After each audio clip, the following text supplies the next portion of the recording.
1919 ये सिर्फ एक साल नहीं था, बल्कि भारतीय इतिहास का वो मोड़ था जिसने स्वतंत्रता संग्राम की पूरी दिशा ही बदल कर रख दी थी। चलिए समझते हैं कि आखिर ऐसा क्या हुआ था इस साल। कभी सोचा है कि ऐसी कौन सी बात होती है जो एक पूरे के पूरे देश को एक विशाल साम्राज्य के खिलाफ खड़ा कर देती है? देखिए, 1919 में भारत के लिए ये सिर्फ कोई राजनीतिक लड़ाई नहीं थी, ये एक सामूहिक चेतना का जागरण था। तो कहानी की शुरुआत होती है 1915 से, जब गांधी जी दक्षिण अफ्रीका से भारत वापस लौटे। उन्होंने आते ही चंपारण और खेड़ा जैसी जगहों पर अपने सत्याग्रह का सफल परीक्षण किया। लेकिन 1919 वो साल था जब हर चीज, बिल्कुल हर चीज दांव पर लग गई थी। पहले विश्व युद्ध के बाद का समय था। भारतीयों को उम्मीद थी कि उन्होंने जो बलिदान दिया है उसके बदले में ब्रिटिश हुकूमत उन्हें कुछ अधिकार देगी। लेकिन उन्हें इनाम नहीं, बल्कि एक बहुत बड़ा धोखा मिला।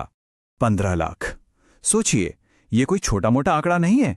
इतने भारतीय सैनिकों ने पहले विश्व युद्ध में ब्रिटिश साम्राज्य के लिए अपनी जान की बाजी लगा दी थी, और वो भी सिर्फ इस वादे पर कि उन्हें राजनीतिक अधिकार मिलेंगे। उम्मीद थी स्वशासन की, कि अब अपने देश के फैसले लेने में हमारा भी हाथ होगा। पर हकीकत क्या निकली? और भी ज्यादा जुल्म, और भी ज्यादा कड़े कानून। जो वादा किया गया था उसे पूरी तरह से तोड़ दिया गया था। और इसी धोखे और गुस्से के माहौल में अंग्रेज एक ऐसा कानून लेकर आए जिसने जलती हुई आग में घी का काम किया। इस कानून को इतिहास में ब्लैक एक्ट या काला कानून के नाम से जाना गया। इसका औपचारिक नाम तो था अराजक और क्रांतिकारी अपराध अधिनियम 1919, लेकिन सब इसे रॉलेट एक्ट कहते थे। असल में इस कानून ने किया ये कि युद्ध के समय की जो कठोर इमरजेंसी वाली शक्तियां थीं, उन्हें शांति के समय में भी लागू कर दिया, वो भी अनिश्चित काल के लिए। उस जमाने में एक लाइन बहुत मशहूर हुई थी, ना दलील, ना वकील, ना अपील। बस ये 3 शब्द इस कानून की पूरी कहानी बयां कर देते हैं। इसने लोगों से उनके सबसे बुनियादी अधिकार छीन लिए थे। मतलब, ना आप कोई तर्क दे सकते हैं, ना कोई वकील कर सकते हैं, और ना ही किसी ऊपरी अदालत में अपील कर सकते हैं। जरा सोचिए, ये कानून कितना खतरनाक था।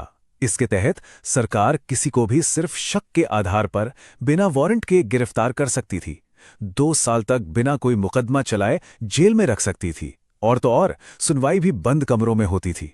यहां तक कि हेबियस कॉर्पस का अधिकार, जो गैर कानूनी गिरफ्तारी के खिलाफ सबसे बड़ा सुरक्षा कवच होता है, उसे भी खत्म कर दिया गया। और सबसे अपमानजनक बात जानते हैं क्या थी? ये कानून तब पास किया गया जब काउंसिल में मौजूद हर एक भारतीय सदस्य ने मिलकर इसका विरोध किया था।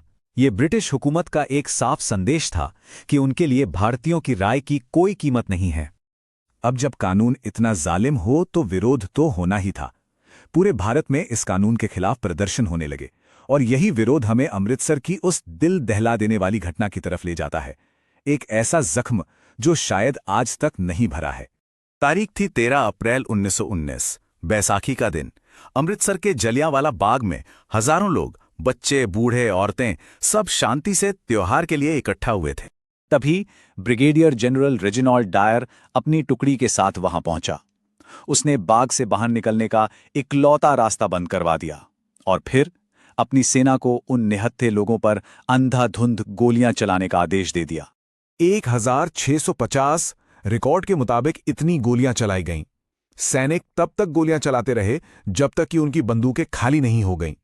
अंग्रेजों के सरकारी रिकॉर्ड कहते हैं कि 379 लोग मारे गए, लेकिन भारतीय अनुमानों के हिसाब से यह संख्या 1000 से भी कहीं ज्यादा थी। ये वो कीमत थी जो उस दिन चुकाई गई थी। जैसे ही इस नरसंहार की खबर पूरे देश में फैली, इसने हर भारतीय को अंदर तक झकझोर कर रख दिया। ये वो चिंगारी थी जिसने सच में पूरे राष्ट्र को जगा दिया।